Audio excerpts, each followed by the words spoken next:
ఓం శ్రీ మాత్రే నమః. సీతా సమేత శ్రీరామ పాలసేవ దురంధరాయ నమః.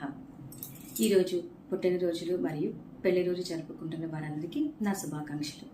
అలాగే మనకు జన్మనిచ్చిన తల్లిదండ్రులను ఎప్పుడూ మర్చిపోవద్దు. ఈరోజు ఆంజనేయ స్వామికి ఎంతో ఇష్టమైన వడమాల దండ ఎందుకు సమర్పిస్తారు స్వామికి అనేది తెలుసుకుందాం.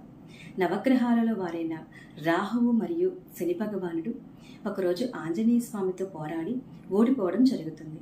అప్పుడు ఆంజనేయ స్వామి ఈ భూలోకంలో ఉన్న మానవులందరికీ ఒక వరం ఇవ్వడం జరుగుతుంది. రాహువుకి ఇష్టమైన మినపప్పుతో మరియు శని భగవానుడికి ఇష్టమైన నువ్వుల నూనెతో ఎవరైతే ఆ వడను తయారు చేసి ఆ వడమాలను నాకు సమర్పిస్తారో వారికి రాహువు మరియు శని బాధలు లేకుండా చేస్తాను అని వరమిస్తారు. ఆంజనేయ స్వామి శనివారం పుట్టారు కాబట్టి శనివారం అంటే స్వామికి ఎంతో ఇష్టం.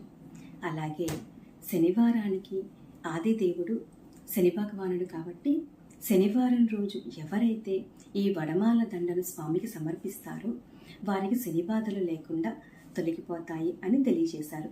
అలాగే మీరు కూడా ఒక శనివారం రోజు కానీ ఏదైనా విశేషాల రోజు కానీ వడమాల స్వామికి సమర్పించి మీకేదైనా కష్టాలను తొలగించుకోండి.